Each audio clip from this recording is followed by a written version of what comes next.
আসসালামু আলাইকুম।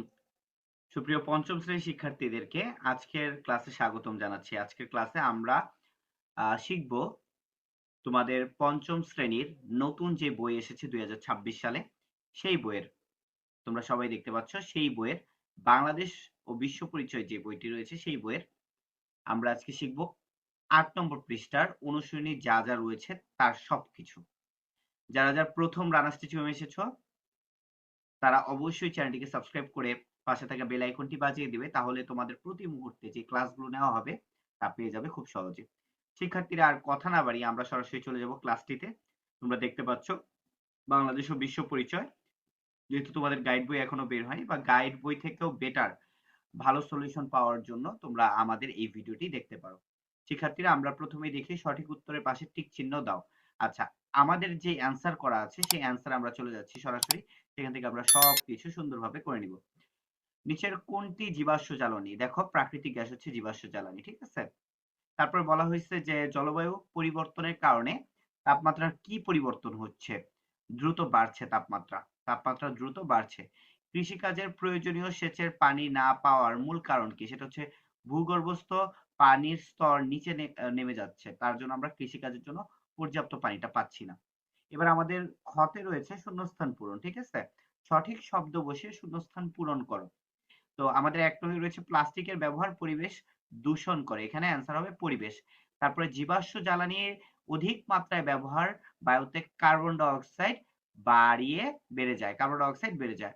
জীবাশ্ম জ্বালানি যদি আমরা কি করি, অধিক মাত্রায় ব্যবহার করি তাহলে কার্বন ডাই অক্সাইড বেড়ে যায়, তাহলে আমাদের এটার অ্যান্সার হবে হচ্ছে কার্বন ডাই অক্সাইড। তারপর আমরা দেখার চেষ্টা করি, ৩ নাম্বার বলছে জলবায়ু পরিবর্তন রোধে বনায়ন প্রয়োজন। কি প্রয়োজন? বনায়ন। কংক্রিট ব্লকের ব্যবহার পরিবেশের দূষণ কমায়। কংক্রিট যে ব্লক আছে সেই ব্লক যদি আমরা ব্যবহার করি তাহলে আমাদের পরিবেশ দূষণ কিছুটা কমবে। এরপর আমাদের গতে বলছে সত্য হলে তার পাশে স এবং মিথ্যা হলে তার পাশে মি লেখো। তো আমরা দেখি জলবায়ু পরিবর্তন হলে দুর্যোগের আশঙ্কা কমে যায়, এটা মিথ্যা কথা, ঠিক আছে। দুর্যোগের আশঙ্কা বেড়ে যায়। অধিক বন উজাড়ের কারণে পৃথিবীর তাপমাত্রা কমে যাচ্ছে, এটাও মিথ্যা কথা। অধিক বন উজাড়ের কারণে পৃথিবীর তাপমাত্রা বেড়ে যাচ্ছে, তাই আমরা মি লিখব। তারপর বলছে তাপমাত্রা বৃদ্ধির ফলে জলবায়ু পরিবর্তন ঘটে, অবশ্যই সত্য, তাই আমরা স লিখব। ডিজেল এক ধরনের জীবাশ্ম জ্বালানি, মিথ্যা, ডিজেল জীবাশ্ম জ্বালানি নয়। তো আমরা এরপরে চলে যাই আমাদের ঘ নাম্বার প্রশ্নে। আমাদের ঘ নাম্বারে বলছে সংক্ষিপ্ত প্রশ্ন। তো সংক্ষিপ্ত প্রশ্ন এক নম্বরে বলছে আবহাওয়া ও জলবায়ুর মধ্যে দুইটি পার্থক্য লেখো। তো আমরা আবহাওয়া ও জলবায়ুর ভিতরে দুইটা পার্থক্য লিখবো। তো আমরা এখানে বক্স কাটবো। আবহাওয়া ও জলবায়ুর ভিতরে দুইটি পার্থক্য লেখা হলো লিখে আমরা বক্সটা কাটবো সুন্দর করে। তো আমরা সুন্দর করে কাটবো, এখানে আসলে মুছে গেছে, আমাদের বক্সটা কাটা ছিল, ঠিক আছে। তোমরা একটু সুন্দর করে কাটবা, হ্যাঁ।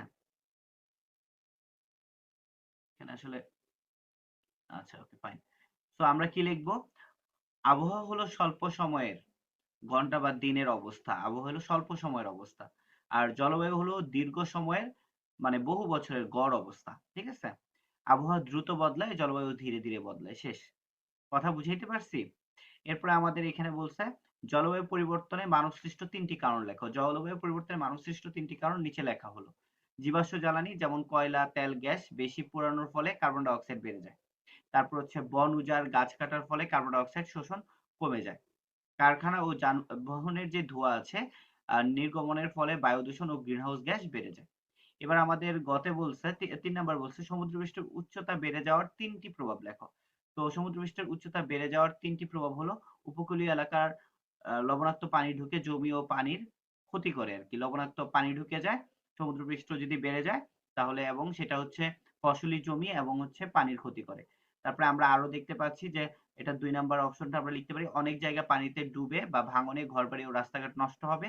মানুষকে বাসস্থান হারিয়ে স্থানান্তরিত হতে হবে এবং কৃষি ক্ষতিগ্রস্ত হবে। যেহেতু কৃষি জমি কমে যাবে, কৃষি ক্ষতিগ্রস্ত হতে হবে।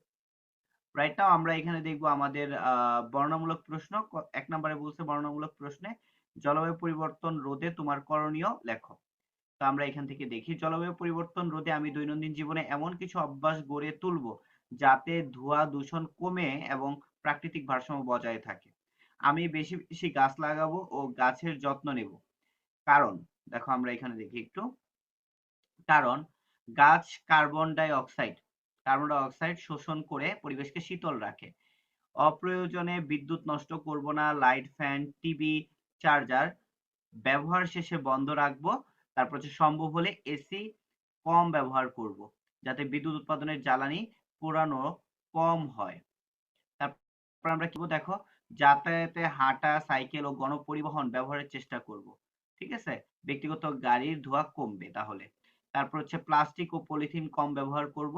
তারপর হচ্ছে কাপড় বা কাগজ ব্যাগ ব্যবহার করব। তারপর হচ্ছে পরিবেশ বান্ধব জিনিস বেছে নেব। এরপর আমাদের কি করব, আমরা ময়লা আবর্জনা যেখানে সেখানে ফেলবো না। তারপর হচ্ছে আবর্জনা পুড়াবো না, ডাস্টবিনে ফেলবো। সম্ভব হলে বর্জ্য আলাদা করে রাখবো।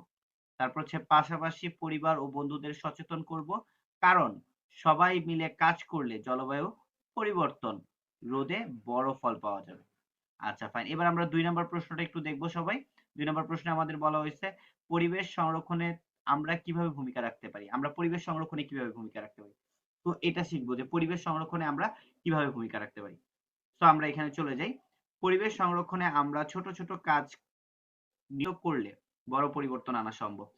আমাদের যে বাসা আছে, আমাদের বাসা, তারপর হচ্ছে তোমার স্কুল, রাস্তা ও আশেপাশে ময়লা না ফেলে ডাস্টবিনে ফেলতে হবে, এবং প্লাস্টিক, কাগজ, খাবারের উচ্ছিষ্ট, ঠিক আছে, আলাদা করে ফেলতে পারলে রিসাইকেল করা সহজ হয় ও পরিবেশ পরিষ্কার থাকে।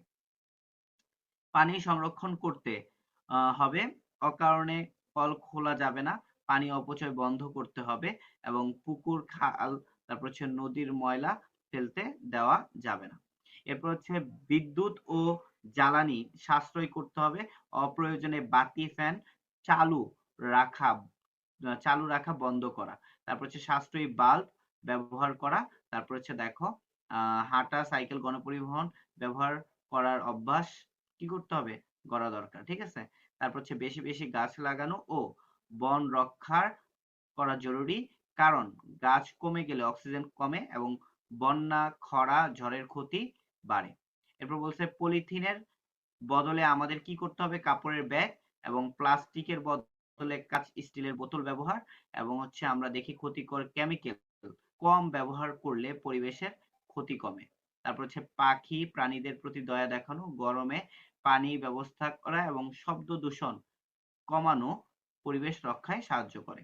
এরপর হচ্ছে পরিবেশ রক্ষায় বিষয়ে সবাইকে সচেতন করা, স্কুল এলাকায় পরিচ্ছন্নতা অভিযান করা এবং নিয়ম মেনে চলার অভ্যাস গড়ে তুললে পরিবেশ সুন্দর থাকবে ও ভবিষ্যৎ প্রজন্ম নিরাপদ থাকবে। তো এই ছিল আমাদের কি বলে এটাকে, এই ছিল আমাদের পঞ্চম শ্রেণীর বাংলাদেশ ও বিশ্ব পরিচয়ের অনুশীলনী, অর্থাৎ প্রথম যে অনুশীলনী, প্রথম অনুশীলনীর সমাধান। তো নেক্সট ক্লাসে তোমাদের সাথে দেখা হচ্ছে, সে পর্যন্ত ভালো থাকো, সুস্থ থাকো, আল্লাহ হাফেজ।